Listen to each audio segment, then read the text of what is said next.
I'm Chuck Hanson. Welcome to Chuck's Garage. Now, those of you who've been watching this thing for a while might remember that a few weeks ago I gave you a tour of this new Street Demon Carburetor here. Now, while we took a good look at it, what I also did was I promised you that I was going to bolt one up to my old 70 Chevelle here. Now, I've got the old carburetor off of it, so we're about ready to go. But before we do, I want to give you one more quick tour of this thing. This is really a cool carburetor here. Give you a little bit better look at it and explain some of the things to you in case you missed that first video. So let's take a look at it. Now, as you can see, this is a totally new clean sheet design. This thing is like nothing that we've ever seen before. Totally new carburetor design. Now, it's available in 3 different finishes. You can get it in a natural ball burnished finish. You can also get it in a fully hand polished finish, so you're going to get this nice shiny bright finish on it all the way around. And also you can get it with this aerospace composite body here, which is going to allow the fuel to stay a lot cooler in the fuel bowls here, ultimately give you a denser fuel charge and more power. Now, if you take a look over here, you'll see that it's got an electric choke. That's going to make it a real easy hookup for you. And it's got a single 3/8 fuel inlet here. Now, it's got a transfer tube that allows the fuel to come over here and fill this side of the bowl as well. So you're going to have plenty of fuel capacity. Now, right here, you're going to see, comes with a universal throttle hookup here on the side here. And there are 3 holes here. Now, these holes here are for guys who are running automatic transmissions. Some of them require a TV cable input, and this first one here is for Turbo 350. This center hole here, that engineers actually added that for you guys that are running the 700R automatic overdrive transmissions. You just put a little button in there. That's going to give you the correct throttle geometry to make sure that that transmission gets plenty of line pressure, plenty of kick down, and the correct shifting points. Now, let's take a look inside of here. Now, what you're going to see inside of the primaries here is something that was designed specifically by the Demon engineers. It's a triple stack Venturi. Now, what that's going to do is it's going to give you a lot more improved signal, which is going to result in better fuel atomization and a really nice crisp tip-in throttle response. Now, here's something else you guys are going to be interested in. This is the secondary air control valve. Now, as you can see, it's spring-loaded, and what it does is it actually controls the amount of air that's flowing into the secondaries, give you just the proper amount no matter what your load is. Now, here's something that's going to allow you to tune on this thing. It's got that spring-loaded, like I say, but as you can see right here is a little adjustment. It takes a 7/16 wrench and a screwdriver here. You can either loosen or tension the spring tension on that to adjust the rate of opening on that secondary air valve. Well, that's a good look at the top side. Now, let's take a look at the bottom side of this thing here. A lot of neat stuff going on here too, and of course the first thing that you're probably going to notice is the size of the primaries. Those things are probably not much larger than a quarter. Now, what that's going to do though is going to give you a really crisp throttle response and improved fuel economy. Oh, and here's something else that's pretty cool too. The engineers added these 2 little holes right here. What they're going to do is allow extra air to come in. They're going to follow these little pathways here, and when they enter into the throttle area here, they're actually going to blow the fuel away from that wall, give you better fuel atomization, a much more stable idle.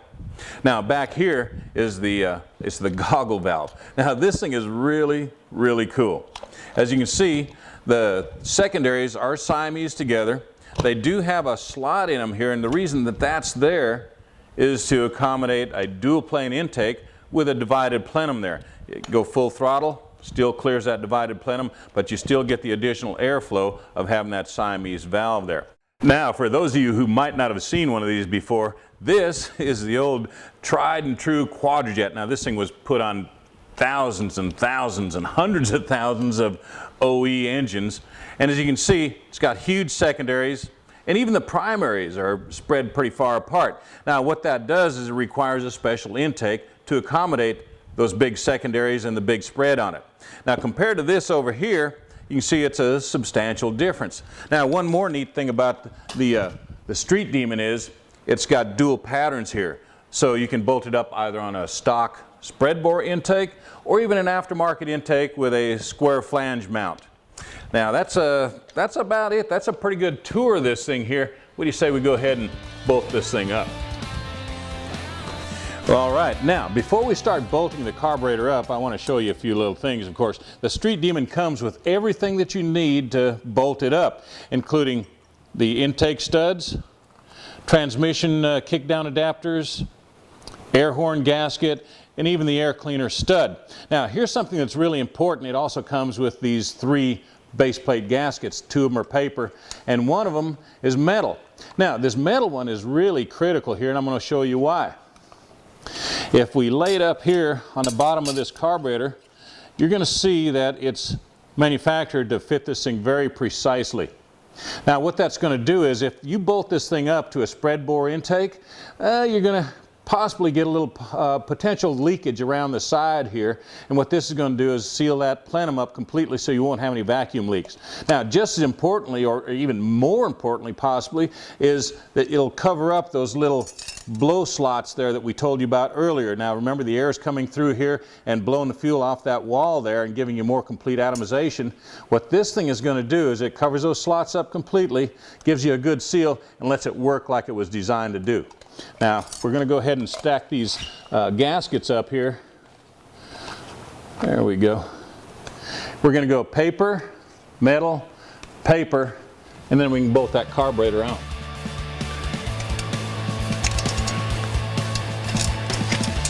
All right, now with the gaskets down, we can set the carburetor in place and then cinch it down with the nuts that come in the kit. All right, now before we can add that last nut in that back corner there, we got a throttle bracket that's got to go on there. And let me show you what the Street Demon folks have come up with there. Now here's the bracket that it's an optional bracket that the Street Demon folks have come up with, and as you can see, it's a heavy-duty piece made out of nice thick steel there, and it's made to bolt right up to that rear corner flange there. Now this thing comes with both a bracket for the throttle cable and for a transmission kickdown here, but since we're running a 4-speed, we won't need that transmission kickdown bracket, so we'll just remove it before we bolt it up.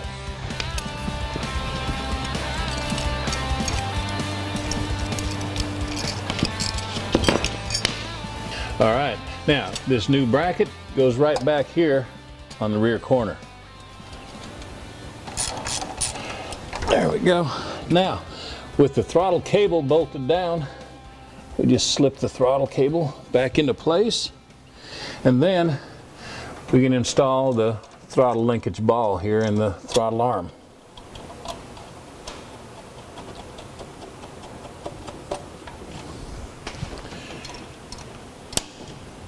All right, one final thing before we finish up on this side. We want to make sure that we have a good throttle return spring here. Trust me, if you don't put one on there, you're going to miss it.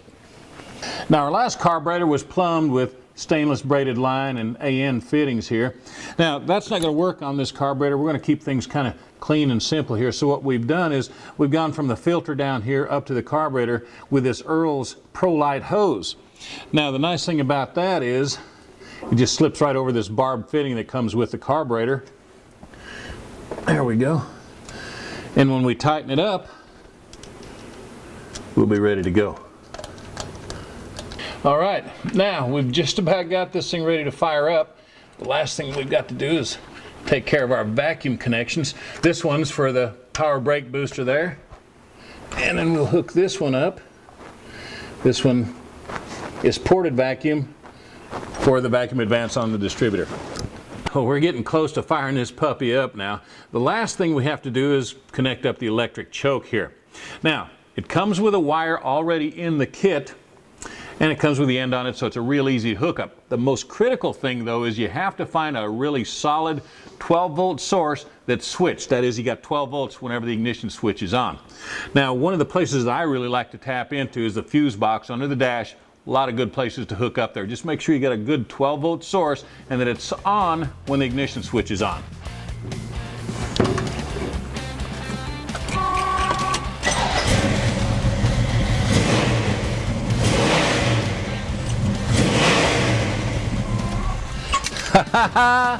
Man, it doesn't get much better than that. I tell you, once we pumped the carburetor full of fuel by spinning the motor over a while, went ahead and hit the gas one time, turned the key, and it fired right up. It's idling at 750 RPM.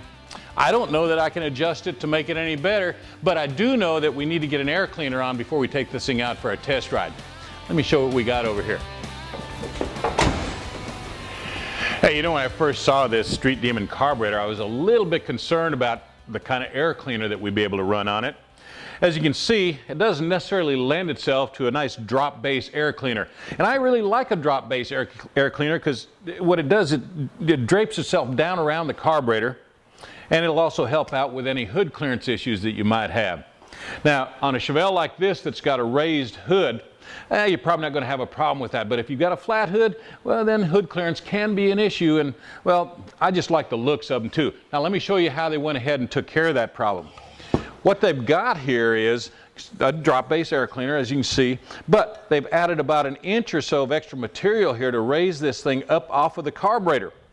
They also rolled the flange here to give you a good seal there against the air horn. And, well, as you can see, there's still plenty of area here for the air to come into this air cleaner. Going to keep that carburetor well fed. Now, while we're talking about some of the cool stuff they also did to the carburetor, let me show you something here. This is a kick-up solenoid. Now, kick-up solenoid is just what the name kind of infers. What it's going to do is when you turn on your air conditioner or anything that might pull a motor down, that little solenoid is going to kick out, raise your throttle just a little bit, get your idle speed up, keep the engine from stalling out. Now, here's something else that's pretty cool. Of course, this is the standard bracket that we bolted on for the throttle just a few minutes ago. But this is really a cool piece of hardware here. What this is basically a throttle position sensor.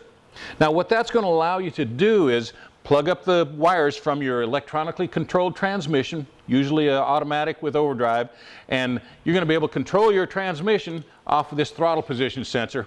Pretty neat item here. Now, I don't know about you, but I'm going to get this air cleaner on. I want to take this thing for a drive.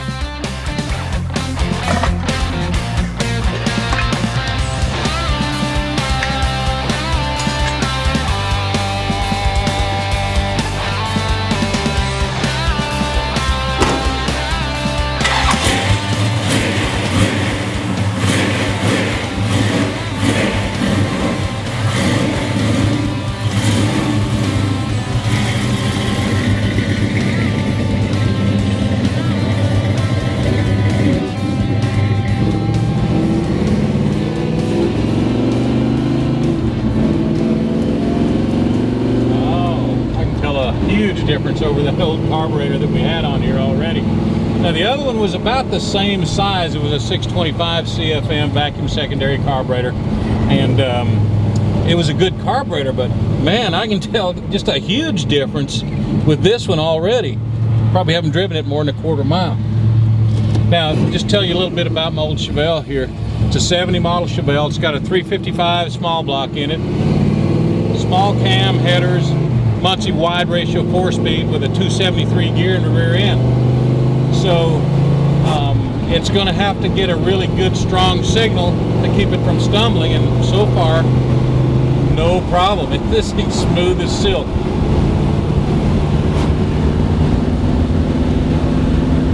Yeah, this thing I haven't cranked it wide open yet because we're not up to operating temperature, but as soon as we get the temperature gauge up here to forward normal operating temperature, we'll crank on this thing a little bit, see how this thing does at wide open throttle. Where I'm really noticing the difference right now over the old carburetor is on that initial tip in, really nice and crisp, and then when you really get into the throttle, you know, the park throttle is really nice and crisp too. So very responsive carburetor. You know, I don't know, I guess we'll have to see what it does on fuel mileage, but if the operation of this carburetor is any indication, we'll probably pick up another mile to gallon, maybe more if we're lucky. But I'm really liking what I'm feeling here so far.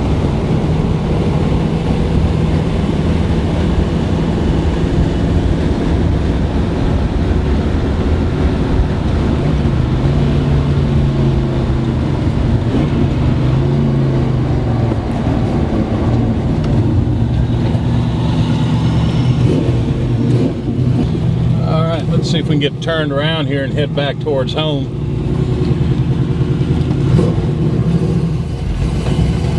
All right, we're up to operating temperature now, so I'm going to run this thing up through the gears at wide open throttle, see what happens here. Nice and smooth there.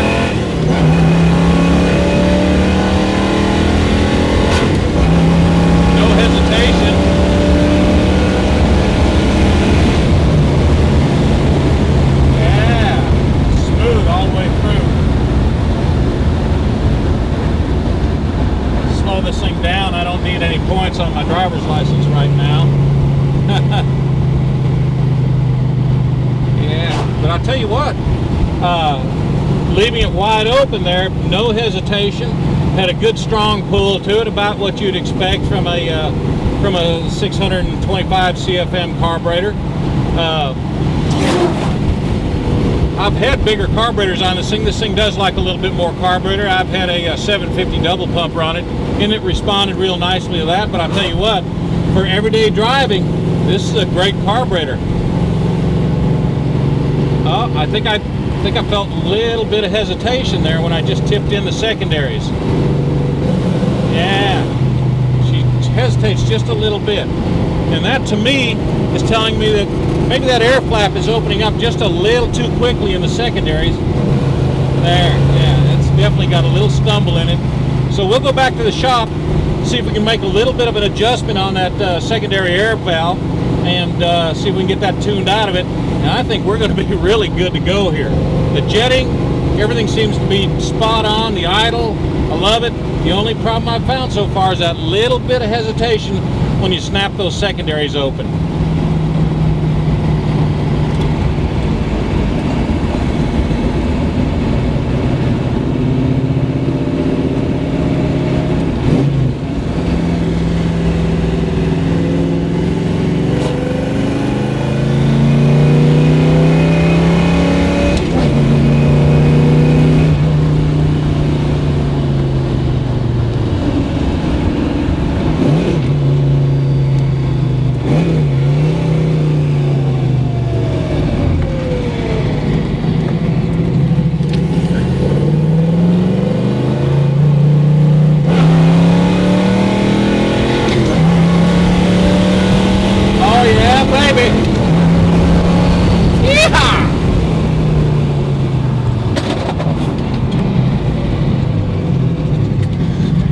And I'll tell you what, it's just really hard to beat a good small block Chevy in a 4-speed.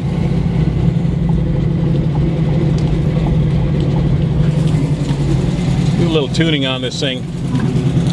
See if we can get that secondary air flap deal situation worked out. We'll be good to go.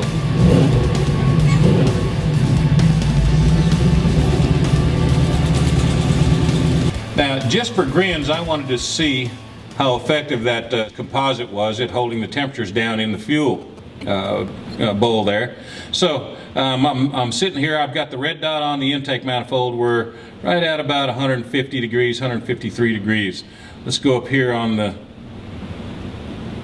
composite, and we're at 130, 132, 130, 129. So 20 degrees. I guess those guys knew what they were talking about. You know, while we're under the hood here, what I'd like to do is go ahead and check our curb idle and idle mixture adjustments, make sure that they're as spot on as I think they are. Now, just nothing against those guys, but I just want to double check it just to make sure. Now, there are a couple of ways that you can do this. Some guys like to use a vacuum gauge and adjust for the highest vacuum reading. I prefer to use a little dwell tack here. Now, I'm going to go ahead and set this thing down, and I'm going to adjust for the highest idle setting that I can by adjusting on the idle mixture screws there. Let's fire this thing up.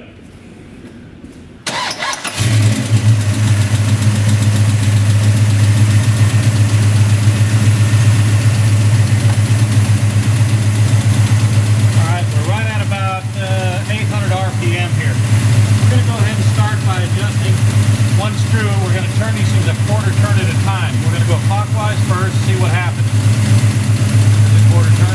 There, it picked up a little bit, picked up about 200 RPM. Give it another quarter turn, see if it helps it out even more. Didn't help it out any. So we're going to back it up that quarter turn that we put in it. Let it sit there. We're going to go to the other side. We're going to give it a quarter turn clockwise.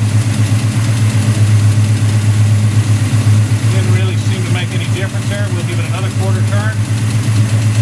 There, it slowed it down a little bit. So we're going to go back to that quarter turn where it was. We're going to go a quarter turn counterclockwise, see if that helps any. Didn't do anything there either to speak of, so we're going to go back. The only thing we've had to do is we got a quarter turn on this one here. We're at about 825 RPM right now. I'm going to back this down, the curb idle adjustment, I'm going to back it down to about 725, 750, somewhere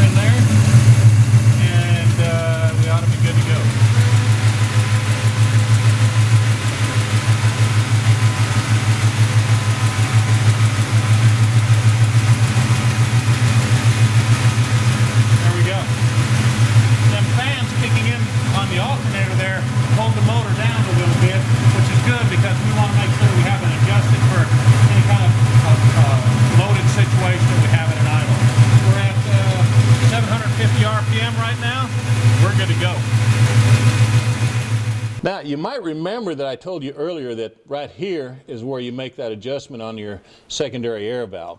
Now, we're going to go ahead and put the wrench on it. And here's a little tip for you. Make sure that you have your screwdriver seated in that slot of the adjustment screw before you break that lock nut loose, or that thing will unwind itself and you'll be having to start all over from square one again. Now, we're going to give this thing about a quarter turn counterclockwise. That ought to give that valve just a little more tension, make it open up just a little bit slower, get rid of that stumble. All right, well, that was pretty easy, but you know, dialing in your Demon carburetor for some of you guys may not be quite that easy. Now, if that's the case, well, Demon's come up with this little tune-up kit. Now, let me show you what's inside of it here. There we go. Now, you're going to find an assortment of metering rods, main jets, and step-up springs. Now, these step-up springs are going to control the rate at which those metering rods come out of the jet there. Get your carb really dialed in nice, according to whatever the needs are, and, well, that ought to take care of it. Now, speaking of taking care of it, I want to find out what those changes that we did on the carburetor will do to my old Chevelle there. Now, I'm going to shut down the hood. I'm going to hit the road, but I'll tell you what, be sure to check back with me. I'm going to have a lot more cool stuff for you right here at Chuck's Garage.